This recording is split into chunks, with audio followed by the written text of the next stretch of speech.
Hello, everybody, and welcome to the Chakra Way meditation podcast. Today, I'm delighted to have with me Hope Fitzgerald. And Hope is a bit of an enigma to me. I know that I want to talk to her. I know that she's got some really interesting things that she does, but I'm not sure that I can describe them or even begin to understand them right now. So we're here to talk to Hope, who is a spiritual teacher and an author. Her book, The Infinity Wave, is all about transforming suffering into freedom. And from there, we're all interested, I hope. I know that I am. So, welcome, Hope, and thank you so much for joining me. Thank you very much. I'm happy to be with you. Yay, good. So tell me a little bit about your story, about how you came to do what you do. I don't know. Do you want to describe how you got there or what it is first? I don't know I which think which it's way to go. probably, I think it might be better to talk a little bit about the origins Yeah, always helpful. because then you can have a sense of the unfolding that it was for me too. Uh, Mm, so short preamble, looking back, I've been a spiritual seeker really since I was a child. mm. And I was fortunate that I had a mom who had a very open mind and was listening, reading Jean Houston, when I was growing up. So that, and he kept the book hidden because, we don't talk about those things, those wild things back in the 60s, that was kind of quiet. But anyway, as time went by, I sort of found meditation when I was in high school, and then I went to Findhorn in northern Scotland, the wonderful community up I there. know Findhorn really well. I've been there many times. I love it. Yeah, beautiful place. It was formative. I was there, when I was 21, and in Oh, its heyday, really. yes. And so it was rocking and rolling, and it completely altered my mind. And the teachings that I learned there about evolution through they adhered to a system that Teilhard de Chardin really originated, the great 19th century Renaissance man. He was a priest, he was an anthropologist, he was a philosopher, he was a number of things. Teilhard de Chardin, he's a wonderful, incredible mind and being spirit. Anyway, he had a theory of evolution that I learned at Findhorn, and that was to serve me very well, as you will hear. But I came back from Findhorn completely altered, and they also taught us how to manifest way before all the manifesting things came along. And Mm. so I started practicing that, and it worked. And it worked so specifically. And so I was living my life in this altered way. But when I came back to the States, and I started to talk about it, people rolled their eyes and thought I should be carted off to the loony bin. So I learned to keep it really quiet. And that pretty much set me up so that I had my regular life on one track and I had my spiritual life on another track. And I kept them private. I kept the spiritual part very private. Yeah. I learned many things. I studied different kinds of healing and different philosophies. I dived into everything, had lots of books on near-death experiences and, phenomena that would happen to, just regular housewives, when they went to their kitchen, like things like that. I was fascinated. And fast forward, I learned how to dowse. So when we're talking about dowsing, we're talking about receiving information from somewhere else through some kind of tool. So it could be a pendulum, it could be body dowsing, it could be using L rods as I use. You can find water with them. You can do a lot of things with that. But I came to it through feng shui because I was also a designer. And so I started to incorporate feng shui into my interior designs as well as exterior.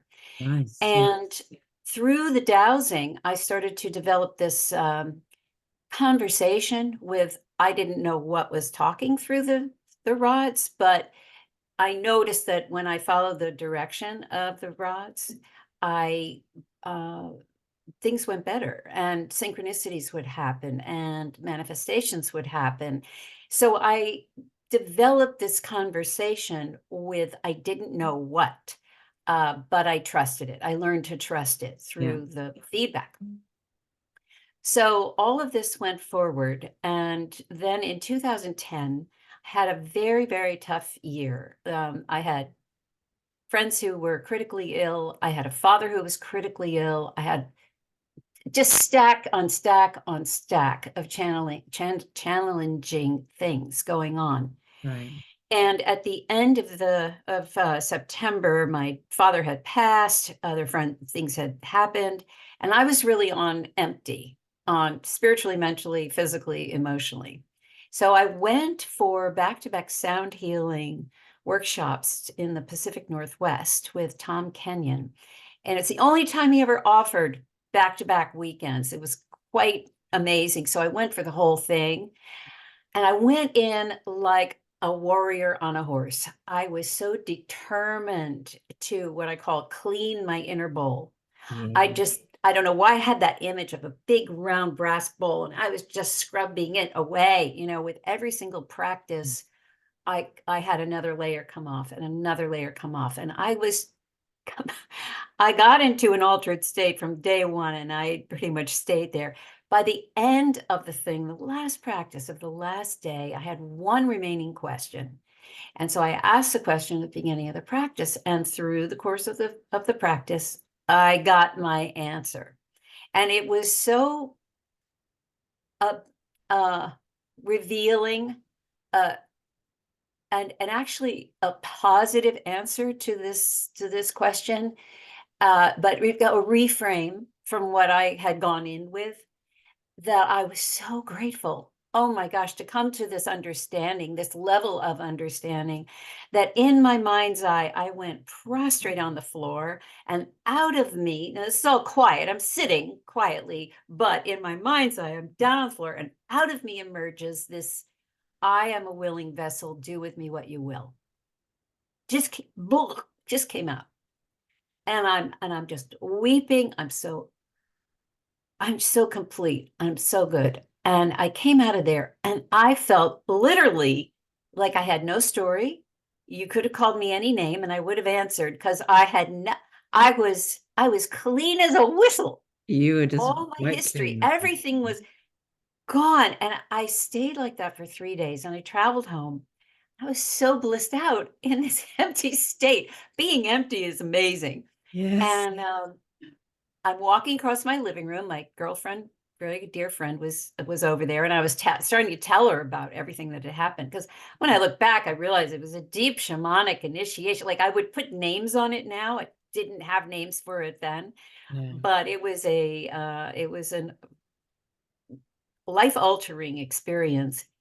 So I'm walking across my living room, and all of a sudden, in front of me is this giant wave, like, multi-stories, turquoise, beautiful, and it's moving towards me. And there seems to be a byline with this vision. And I'm going to paraphrase, but it was like, this wave represents a push of evolution that is coming to the planet and will anchor in at the end of 2011. If you want things to go well for you, do not resist it. Learn to swim with it or surf it, but don't stand at the shore resisting, because you'll get knocked down. Yeah. Next thing I know, the wave turns on the side, and it looks like that big curling wave, this letter C, right? It's like this. You expect a surfer to come out of it. Yeah. And there was a byline with this. It was, as the water in the ocean, it pulls away from the shore and deepens into the seabed to get its energy to crest like that. Yeah. So should you, meaning me, but all of us, leave your learning, your book learning, on the shore. Go to the earth and the wisdom keepers of the earth for your knowledge, and then mix it with this incoming, whatever this incoming wave was. And then the letter C doesn't fall into the water, but turns into this figure 8 made of flowing water. Infinity sign. And there's no explanation. And it's hanging out in front of my eyes, psychic eyes, I guess, Yeah. for the next 3 days. Now, I was not used to having visions. I didn't know what the Okay. heck was happening. And I didn't know what this figure eight of flowing water was. But fortunately, I'd been dowsing by then for, I don't know, 15 years. So, and I had basically taught myself. So I had my own way of inquiring, and it didn't always have to be yes and no. I kind of had a way of leading down a path where I could get more information. So I finally sat down with my rods because I was, just, I could see through it, but it was in my consciousness Yeah. for those 3 days. So long story short, I divined over a few sessions that this thing was called the infinity wave, for lack of a better name. That was what it was called. It is a representation of an energy, right? It's something we humans can go, okay, I can deal with that. But it's an energy that's from a 10th dimensional level and inherent in the water. It's not, the geometry is important and the water is important. So, of course, the geometry has been around forever, but the water element that's added is very important. And inherent in that water is this 10th dimensional love and compassion. And this was sent from a loving universe to help us through this evolutionary push that was discussed in the very first vision. Mm. And then I was told that I needed to teach about it starting in 2011. Now, this was early November 2010. And they, with my rods, I'm determining, oh, yeah, you have to start in January. I'm like, oh, no, I'm not, no, not That's going to do it. that. I'm a seeker. I am forever a student. I don't want to be in the front of the room, not when it comes to spiritual teaching. No, no. And they were like, honey, those quiet days of you in your own private Idaho are Oh, over. you're up. Yeah. It's like, Wow. no. And they said, you said you were a willing vessel. So Yes. Yeah. You kind of, yeah. no. Anyway, so then I had to ask for more information, like how am I don't even know what this is. And what are we talking about? Spiritual evolution? What I like, it was not something. I went online and I looked up evolution and spiritual evolution and all this stuff. There was nothing. And then I thought, well, I guess this is more like conscious evolution. If we're going to be evolving quickly, then it's going to be something we're going to be aware of. And so I looked that up online. Nothing, nowhere. I know it's hard to believe today, Yeah. but No, this was true. I can believe it. 2011 was it was pretty barren spiritually out there online. There were people practicing, but there wasn't a huge amount of information out there. Yeah. No, and I looked up the infinity sign, Yeah. nowhere to be found, not in logos, not in packaging, not in jewelry, nowhere. I know. Okay, so this is late Very 2010. That's really surprising that even then the infinity symbol wasn't Well, the infinity symbol mathematically has been around forever, ever. Yeah. but being used in a way of that it is now, In a spiritual uh, way, in representative. a Yeah. packaging and logos. It's ubiquitous now, but it was absolutely nowhere at the end of 2010 when I started looking. So, and when I saw that Barbara Marx Hubbard had one thing about conscious evolution, but it wasn't anything like what I was now going down the rabbit hole with. So I have to say that this was seeing the visions was not scary. Mm. Doing what I was being asked to do was terrifying. Mm. And later on, I hearkened back to if we can discuss the idea of previous lifetimes, that there had been quite a few when things hadn't gone well, Mm. when I'd spoken up on topics such as this. Mm-hmm. And so, I mean, I was literally shaking in my boots. What I did was I sat down every week with my friend, the same friend, and I started with my dowsing rods out, and I said, I don't know, I just need some guidance here. And all of a sudden, these deep voices started to emerge from my mouth, and entire practices spilled out. I got one a week. I had set it up for the final weekend of every month. So I had January, February, March was one complete workshop. And out comes these practices. I would have three. And then I hearkened back to those days at Findhorn and Teilhard de Chardin, and we're talking about evolution. Okay. And I was also very interested in science and the latest discoveries that were bringing science and spirituality closer and closer together. So I Yeah. wove those in. I kind of created a weekend workshop with these three practices and that background information and some other group activities. Yeah. I'm still sitting there going, this could be crazy. I don't know. I just don't know. And so, but I went forward praying to God that something would come out of my mouth that made some sense, and that this weekend would not be some, disaster. At the end of the weekend, we had all had such profound experiences with the first three practices. Wow.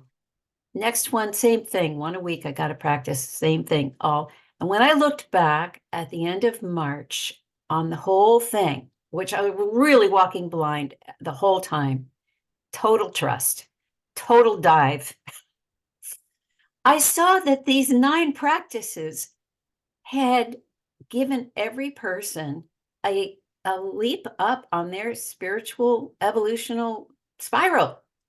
Okay. Each person had moved forward. Each person had the capacity to carry more joy, and their faces had changed. It's like they became more in the front of their face, so they were, you know, alive, very alive, and it had lasted the whole 3 months. So it wasn't like weekend get together, everybody loves each other, feels good, great, and then dumped. That's Yeah. often what happens. Yeah. This got sustained.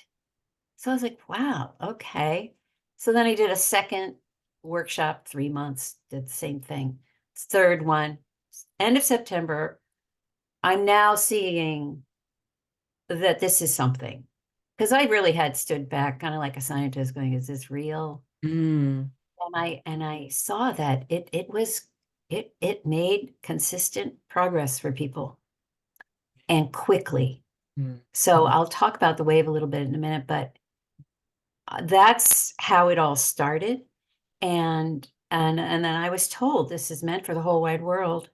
And I'm just the Johnny Appleseed or the Janie Appleseed of this technology, spiritual technology, but it will help everything to evolve into a much higher state.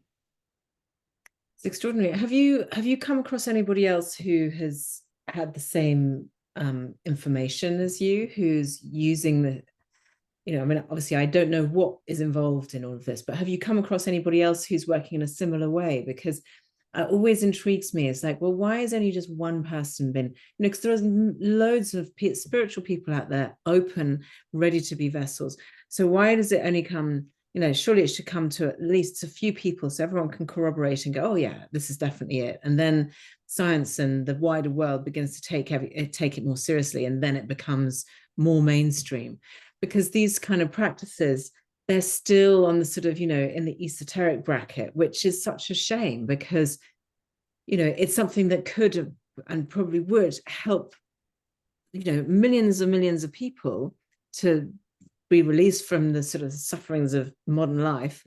But are you finding that it's parallels in other people's practices, or do you just get on with what you're doing and not really take much notice?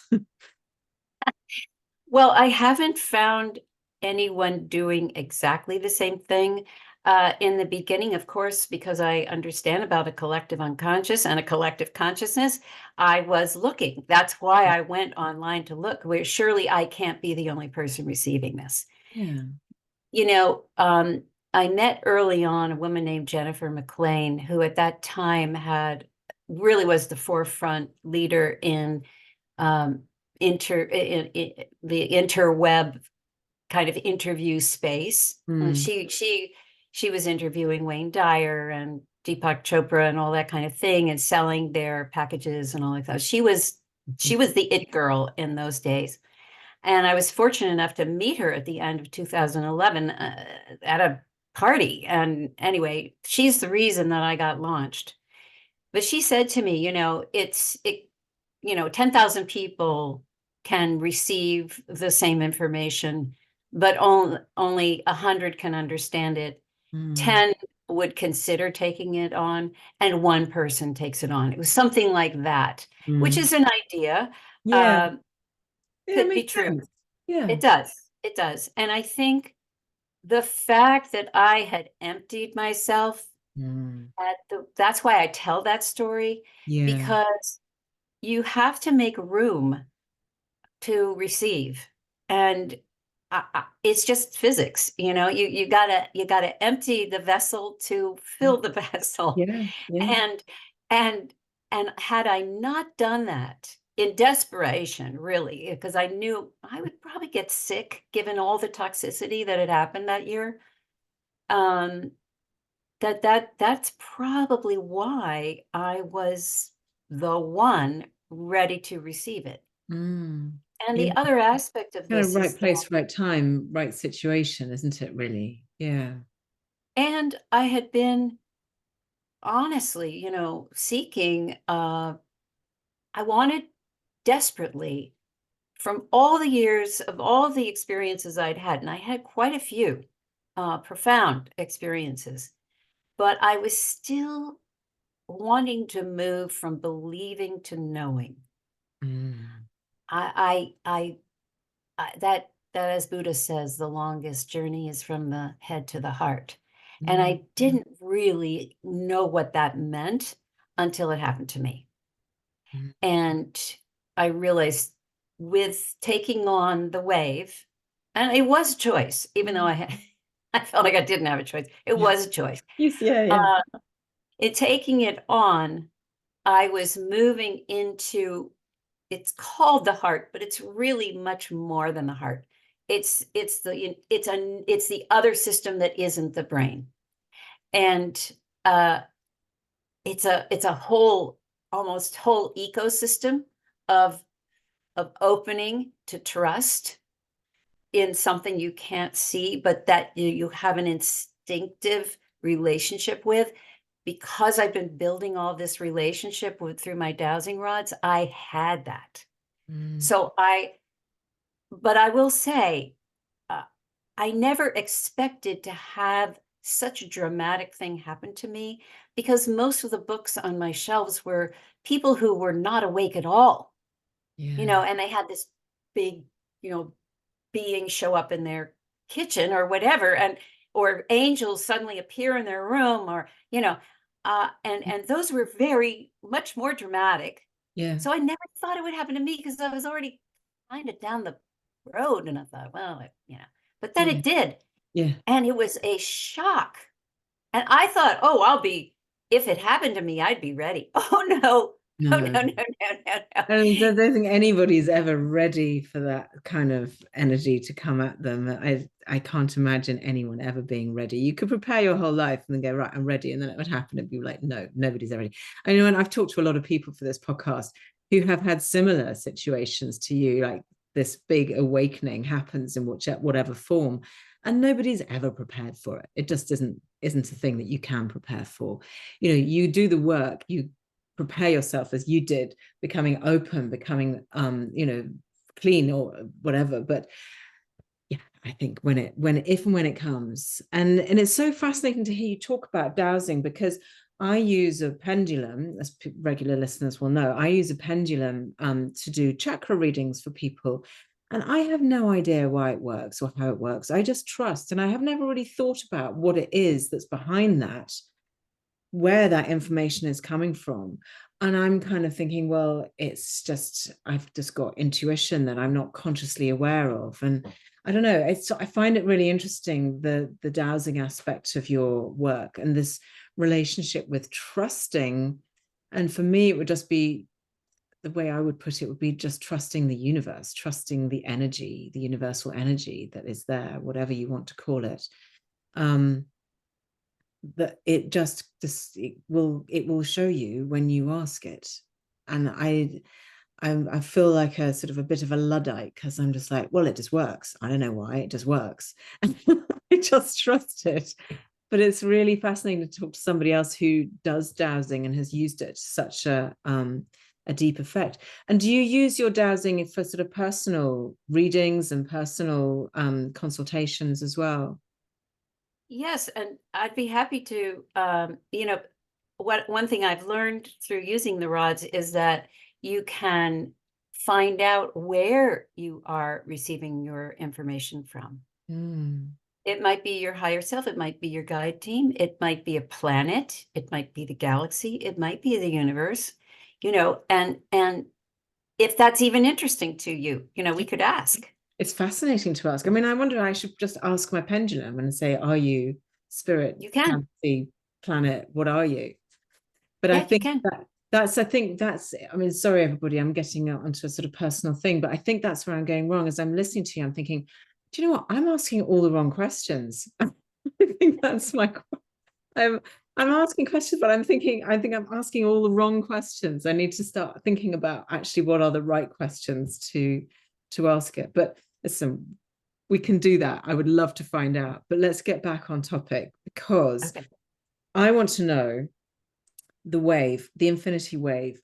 I see it. I've seen the picture of your book, and you've got the most beautiful image on the front of your book of this infinity sign of water. It's stunning. The graphic, whoever did the graphics on that deserves a prize. It's beautiful. Um, so can you just give me a hint? Because obviously, you're not going to tell me everything. It's a whole book, so we'd be here all day. But give me a few ideas of the things that are in there, the practices that are in there that will that people could perhaps potentially take away with them, use, just things that are practical and useful. What have you? Sure. Well, let's just to kind of set that up. I can go in a million directions, but let's just understand that we have this imagery of this watery flow, and we have this 10th dimensional love and compassion within the water. Now, we are only using our imagination to bring this imagery into our field. However, we know that the imagination is very powerful. And every single thing in your room and my room came from an imagination at some point and became real. Imagination is our direct, to me, it's our direct connection with a higher energy. And any artist will probably agree. Mm. So we're going to take this imaginary wave form, and when we introduce it into our bodies, for instance, into the heart, and we just imagine that figure eight going in the heart center. It doesn't take very long anymore, because there's an egregore now that's built up with it. So it's very simple and easy to receive this. The heart starts to soften. And this flow of love and compassion actually begins to permeate our tissues. It starts to relax the heart. Let's say you and I are having this conversation, as we are, and we put one end of the figure eight in my heart and one end in your heart. And then we just let the water flow between us. And what happens in a very short amount of time is that the water in you and the water in me are now communicating through this very high vibrational pattern. And the love and compassion in the pattern starts to affect and basically structure the water in you and the water in me. Now we're connected on a much higher level than we were previously. Mm. So our conversation, your whole face has changed. So our conversation is going to now vibrate at a higher level. We're not going to say at what level, it doesn't matter. But when you bring this 10th dimensional frequency into 3D, you're going to bounce up somewhere, right? And usually what happens is I always start to rock. I know that the wave is flowing, when we're connected. That's how I can tell. Yeah. Because I start to just go with it, right? Yeah. So yeah, it's powerful. And here's the thing, it's fast. Okay. So what has been told to me through the many years now, but way in the beginning, they said, time is speeding up. You're not going to have time to go and sit on the mountaintop in a cave and, contemplate life. You're going to need something that works like this. And that little did we know in 2011 what would be coming. But now I think we can say that since 2011, the waves have been coming in faster and faster, higher and higher, steeper and steeper. If we stay in this situation that you and I are in right now, we are in this love and compassionate flow. We're in a flow state. When we're in a flow state, we're going to deal better with what the waves are coming in, with all the shock and awe that comes almost on a daily basis now. If we stay in a flow state, it's not going to attach. It's not going to make us rigid, which we know is the place we don't want to be as the waves get stronger and stronger, because the waves will knock us over. So this watery, flowy state, we can quickly and easily just imagine our whole body wrapped in it, put it in the heart. You can have multiple waves. There's no wrong way to do it, no right way to do it. Just stay in the wavy state. And when anybody starts to get triggered, you can send them a wave. You just wrap them in a wave, or you can send it from your heart to them. They don't have to know. It can be sent over, great distances. And it's absolutely fantastic. And I have so many stories about how it has changed reality on a dime. Flipped it like that. Yeah, I can totally see that. Like the minute you suggested that, and I can envisage it, and this figure of 8 passing between us, I felt it instantly. It was beautiful sensation. But when you first started, before you suggested that connection, before you introduced that imagery, for me, it went straight into the sacral, because I'm Mrs. Chakra. I love, that's my thing. And so obviously the water is the sacral chakra, and you're talking about flow and creativity, and that's all sacral chakra, and connection and one-to-one relationship, that's all sacral chakra stuff. So I was envisaging this infinity 8 going through my hips, like, in my pelvis, sort of flat, just snaking around. And that is, that's a beautiful image. But for me, that was where I instantly went. But when you suggested it go through me and out of you, I was like, whoa, okay, that I see that work. My first question, though, is when you say 10th dimensional, can you expand on that? Because I'm going, and I'm sure other people are as well. That seems to be one of the most popular questions. Sorry. And here's the thing. I am not a dimension expert. Some people say there are 12 dimensions. Some say there are 7. Some say there are thousands. I don't know. And I honestly don't care, because it's not so much about the details of that as to just try to wrap our heads around the fact that it is so purified. It's so distilled, this rarefied, it's like rarefied air. That it's, when we invite that into this realm, which is much, much denser, it's kind of like, pouring water into gelatin. It's gonna make the gelatin thinner, more and more watery. So when we bring that very purified element into a denser level of reality, it breaks it up. It makes it lighter. It makes Yeah, it open.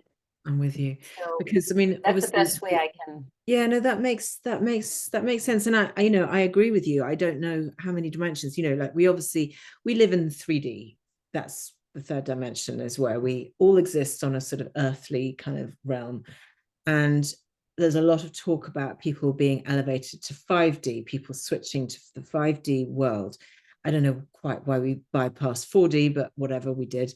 But it's all a bit of a, so to think about 10D is like, yeah, I mean, obviously I can see that that's several steps up, and it makes sense that that leap would happen, because there's just, I think, when you get into that level of just leaving the 3D and going up, well, why wouldn't you go up to 10D or 574D, like whatever feels right? And I agree with you. I don't know, who are we to say how many dimensions there are, but this is what you were told, and this is what you kind of discovered in your dowsing, and so this is where we're at. Okay, 10th dimension. And the thing It's just is love and that compassion.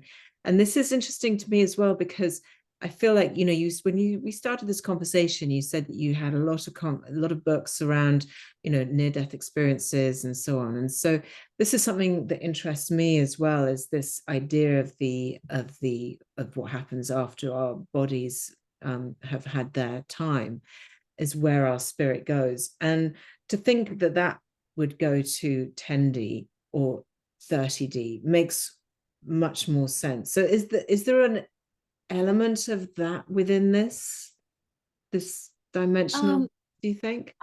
what I would say is that I can't say that working with the infinity wave 24/7 is going to put anybody in 10D. We're here on 3D for a reason. Yeah. And I believe, I just totally believe, and I know a lot of people, other people do, that we are evolving as a species. And it's not just us, it's the planet. And it's not just the planet, it's the whole solar system. Everything is, I believe, moving into the next level. Expanding. And so we need sort of a booster to help get us out of 3 and, yeah, into 4, and who knows, into 5. I don't know. But I do know that 3 uh, is ready to boost. Mm. And so some people are already, I guess, in 4 or 5. I don't know. Um, I think ultimately what I teach and what I've been told is that we're here in 3D for a reason. We all opted to come here at this time, this crucial, crucial time, to do our part, right? Whatever that part is. And I've been told over and over through my channeling that only the strongest of the strong got a pass to come in at this point. This is for the heavy lifters, and everybody wanted in. And those of us who got here, because we're ready. We're ready to do this. And there is this beautiful juiciness about 3D. This awesome, we have sensation, we have this delicious tastes, we have love, we have all these emotions. We have, as creators showed me one day, we have the full 88 keys of the keyboard, and we can play whatever symphony we like. The Yeah. dark keys, the light keys, Yeah. and anything in between. Yeah. And so it's wonderful to experience that. But if we had a consciousness that could also be at a higher level while we're also in 3D, so we're kind of in multiple places at one time. So this is a multi-dimensional experience. That's what I think moving into 4 and 5D is, at least at this point in time. Experiencing and loving the juiciness of 3D, but having a consciousness that is much higher. So, Yeah. and that really only happens when we're consistent and aligned. So that's the other beautiful thing. There are so many ways to use the wave, but when we wrap ourselves in it, head to toe, or a little above and a little below down into the earth, because it's a great communication tool for the earth, natural Yeah. world, as well as direct contact with the divine. But when we wrap ourselves in it, because of the beauty of the geometry, which is all about balance, we come into alignment. And that helps us to stay in this multidimensional configuration. So Love this. And I can totally see myself teaching breath work following this. I mean, I quite often teach it in the circular way, and I'm trying to think if I've ever used that figurative infinity, but I know that it's something that I'm really super aware of. But this has really sparked a kind of like, well, duh, of course, that's a really good idea. Because when you've got yoga students who are there and they're in their relaxing mode, and they're just like, you're suggesting how they think and how they breathe and so on, like opening them up, they don't need to know they're doing the infinity wave, although I might tell them that. But I love this is so interesting. I feel like we've literally only just peeked under the lid of this, though. There's a lot more. And there is. yeah. So Hope, you've written the book, which has all of this information in it for people to just learn and take on board and take away with them and to absorb at their own rate. But you also do retreats where you teach this as well. Mm-hmm. Okay. So every year for the last, except for the 2 years of the pandemic, but for the last, I don't know, 8 or 9, 10 years, I've dowsed every year for, should I bring a group somewhere? Where should I go? When should I go? Etc. I dowsed the entire trip. And it has taken us to South Africa, southwestern France, Ireland, the UK, Scotland, Peru twice, Easter Island, southwest of the United States. And this year I'm doing a retreat in Mount Shasta in August. So, I have always wanted to go to Mount Shasta.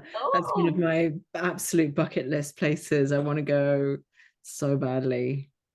well, it's interesting because the theme for this trip, and of course, this is all been doused and channeled that continue to receive channelings about it.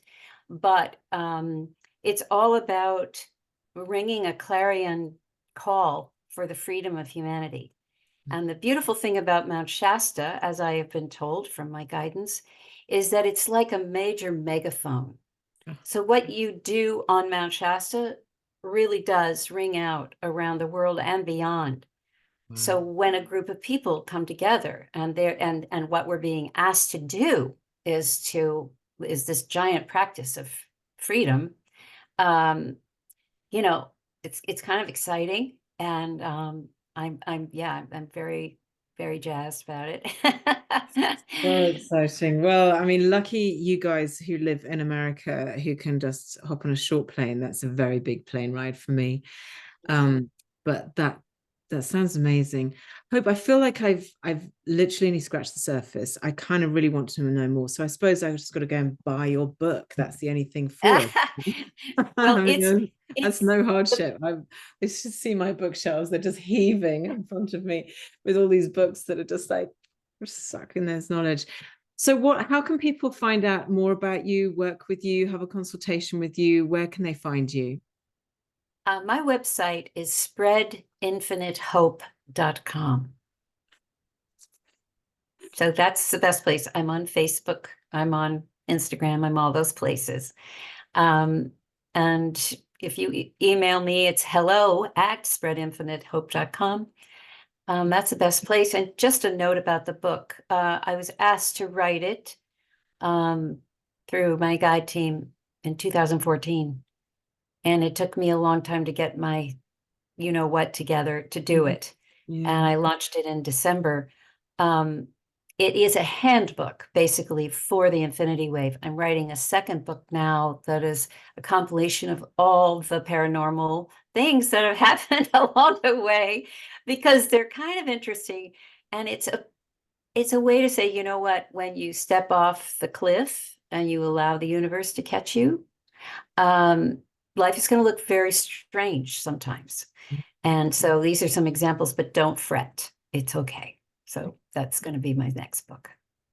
Beautiful. Well, Hope, thank you so much for joining me and sharing your incredible wisdom and learnings with us. So thank you.